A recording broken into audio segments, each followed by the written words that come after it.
Tonight, the first votes have been casted in the primaries for the 2010 elections.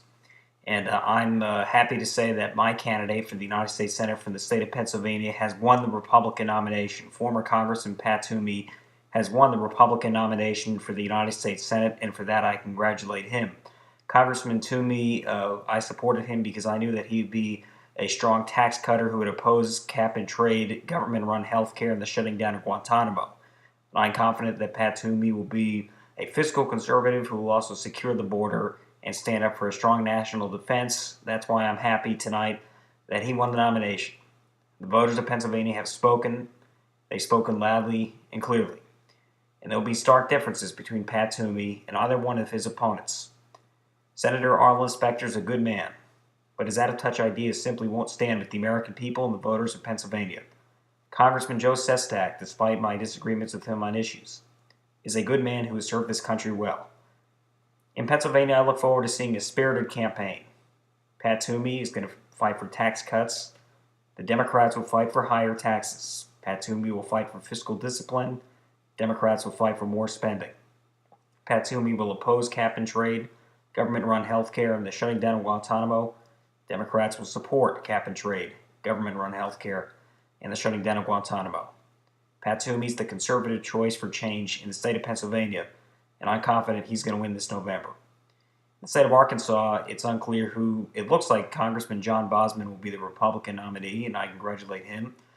I don't know who the Democratic nominee will be. Again, there will be stark differences on issues like cap and trade, health care, and Guantanamo in that state. In the state of Kentucky, I'd like to, first of all, thank Trey Grayson for the conservative candidate for running a spirited campaign. I think that he, despite a loss, he did all he could. I'd also like to congratulate Democrat Jack Conway on becoming the Democratic nominee for the United States Senate. I now know the fact that Rand Paul is the Republican nominee for the United States Senate from Kentucky. Ordinarily, from an ideological standpoint, I would support the Republican nominee simply for the reason of having a Republican majority in the Senate to have a count or to have accountability in government. But in this time of challenge, in this time of war, I cannot simply sit by and watch Rand Paul be part of the surrender to terror. And because I love America, I cannot support Rand Paul for the United States Senate.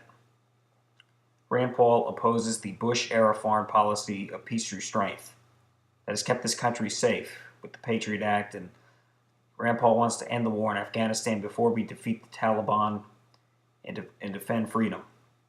Rand Paul would simply be a risk to our national security. There are too many stark differences between Rand Paul and myself. He's a liberal, I'm a conservative. Rand Paul believes that instead of having one set of values, we should have 50 set of values in 50 different states. Rand Paul simply doesn't believe in the promise of this country. He believes that America has been wrong in foreign policy, and that each state should dictate social issues, not the whole country. Rand Paul's vision is fundamentally warped, he's nutty, and he doesn't understand the issues that face our country, especially those with foreign policy. Because Rand Paul is a liberal, I'm announcing right now that I support Democrat Jack Conway to be the next United States Senator from the state of Kentucky. I'll probably disagree with Jack Conway in a series of issues, but I know that on the Patriot Act and on Afghanistan, I could trust Jack Conway to defend this country. You can't trust Rand Paul because Rand Paul doesn't understand how to defend this country. And if you don't know how to defend this country, you're not fit to lead. Rand Paul simply is not fit to lead. Rand Paul is a liberal. He's even farther to the left than this administration on foreign policy. And he's just as far to the left on social issues. Jack Conway is a moderate Democrat, and I'd rather have a moderate Democrat than a liberal leading in the Senate.